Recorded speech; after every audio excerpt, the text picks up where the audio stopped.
Pandian stores 2 serial வந்து ரொம்பவே சுவாரஸ்யமாக போயிட்டுருக்கு. போன வாரம்லாம் பார்த்திங்கன்னா, மயில் வந்து கர்ப்பமாக இருக்கிற மாதிரி சந்தோஷப்பட்ட குடும்பம், திருப்பி வந்து மயில் வந்து கர்ப்பமாக இல்லை அப்படின்னதும் ரொம்பவே அதிர்ச்சியானது.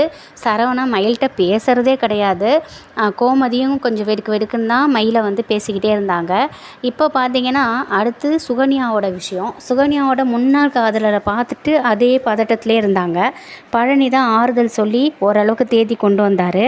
இருந்தாலும் சுகன்யா அப்பப்போ வந்து வில்லத்தனம் பண்ணிட்டு தான் இருக்காங்க. இந்த நேரம் குமாரோட மனசும் மாறுது. அரசியோட நினப்பாகவே இருக்கார். சரியாக சாப்பிட மாட்டேங்கிறாரு, தூங்க மாட்டேங்கிறாரு. ரொம்ப அப்படியே மனமாற்றத்தோடு அப்படியே அமைதியாக இருந்துகிட்ருக்காரு. அப்புறம் பாண்டியன் ஸ்டோர்ஸில் பாண்டியன் வந்து கீழே விழுந்துடுறாரு. அடிபட்டு ஹாஸ்பிட்டல்லேருந்து வராரு. இதை பார்த்ததும் மயிலை அலறிக்கிட்டு, அத்தை எல்லோரும் வாங்க எல்லோரும் வாங்க, மாமாவுக்கு அடிபட்டிருக்கு அப்படிங்கவும் எல்லாரும் பதறி அடித்து குடியாந்து என்னங்கிறாங்க. இப்போ சொல்கிறாங்க பழனி, இல்லை இந்த மாதிரி கடை வந்து அலசி விட்ருந்தாங்க, அது தெரியாமல் காலை வச்சு மாமா கீழே விழுந்துட்டார், வேறு ஒன்றும் இல்லை அப்படின்னு சொல்லும் பொழுது கோமதிக்கு ஒரே கஷ்டமாக போகுது. புலம்பி தள்ளுறாங்க. அதுக்கு தாண்டா நான் ஆஸ்பத்திரிலேருந்து வீட்டுக்கு கொண்டு வந்தீங்க, கடைக்கு அழைச்சிட்டு போக வேண்டியதானே, புலம்பிக்கிட்டே இருப்பாடா அப்படின்னு சொல்லும் பொழுது உடனே கோமதி சொல்கிறாங்க, என்னமோ வயசான காலத்தில் ஒன்று மாற்றி ஒன்று உங்களுக்கு நடந்துக்கிட்டே இருக்கு அப்படிங்கும்பொழுது, என்ன நடந்துச்சு எனக்கு அப்படிங்கிறாரு. ஆமாம், போன வாரம் காய்ச்சல் தலைவலி உடம்பு முடியாமல் இருந்ததில்ல அப்படிங்கும்போது மீனா சொல்கிறாங்க, அத்தை காய்ச்சல்னால் வந்து சாதாரணமாக வரதுதான் அத்தை, அதை ஏன் பெருசுப்படுத்துறீங்க அப்படிங்கும்பொழுது, நீ சும்மா ரெடி, நீ வேற என்னமோ தெரில, மாமாவுக்கு ஏதோ ஒன்றுக்கு ஒன்று வந்துக்கிட்டே இருக்குது அப்படிங்கிற மாதிரி இவங்க கோமதி சொல்கிறாங்க. அதுக்கு ஒன்றே பாண்டியன் சொல்கிறாரு, சவுனேன்னு இருடி, புலம்பாதடி, சந்ததி சாக்கில் என்னை வந்து வயசான ஆளுங்கிற அப்படிங்கும் பொழுது, ஆமாம் ஏன் 16 வயசு நினப்பா அப்படின்னு கோமதி கேட்குறாங்க. இப்போ பேசிகிட்டே இருக்கும் பொழுது இந்த நேரம் பார்த்திங்கனாக்கா நம்ம மீனாவோட அப்பா அம்மா வீட்டுக்கு வந்துடுறாங்க. இந்த மாதிரி வாங்க சம்மந்தி அப்படிங்கும்பொழுது செந்தில் கேட்குறாரு, எங்கள் அப்பா விழுந்தது எங்களுக்கே தெரியாது, உங்களுக்கு எப்படி தெரியும், அதுக்குள்ளே பார்க்க வந்திருக்கீங்கன்னதும், என்னது சம்மந்தி விழுந்துட்டாரா, என்ன சம்மந்தி என்ன ஆச்சு அப்படிங்கும்போது, ஒன்றும் இல்லைங்க, இது மாதிரி கீழே விழுந்துட்டேன், நல்லா தான் இருக்கேன், அதெல்லாம் ஒன்றும் பிரச்சனை இல்லை அப்படிங்கிறாரு.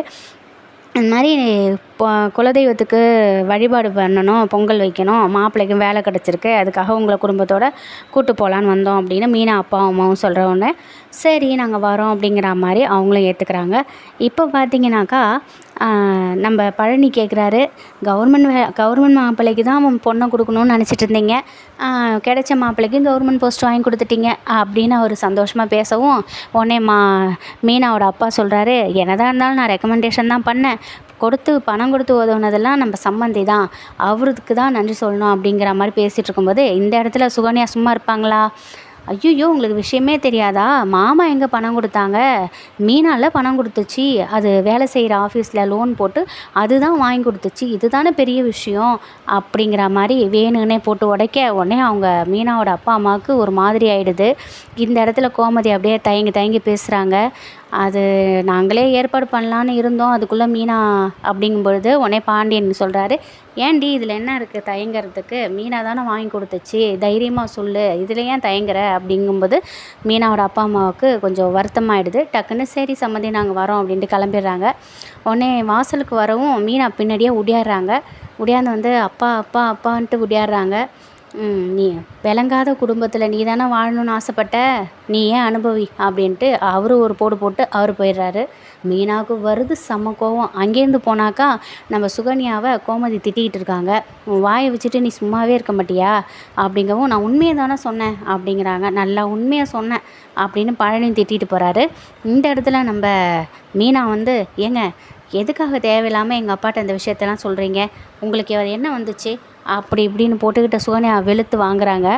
அதுக்கப்புறம் சொல்கிறாங்க, அரசு விஷயத்தில் வந்து நீங்கள் பண்ணது தப்பு, அதை தானே நான் சொன்னேன், அதை வந்து மனசில் வச்சுக்கிட்டு தானே இப்போ தேவையில்லாமல் எங்கள் அப்பா கிட்ட போட்டு கொடுத்தீங்க, இந்த வேலையை இதோடு வச்சுக்கோங்க, என் விஷயத்தில் இனிமேல் தலையிட்டீங்க அப்புறம் என்ன செய்வேன்னு எனக்கே தெரியாதுன்னு போட்டு வாருன்னு வாரிட்டு அவங்க போயிடுறாங்க. சுகன்யா அப்படியே கப்படமாக சிரிச்சுக்கிட்டு, நம்ம பண்ண வேலை சூப்பராக ஒர்க் அவுட் ஆச்சுன்னு அப்படி மனசில் நினச்சிக்கிட்டு சிரிக்கிறாங்க.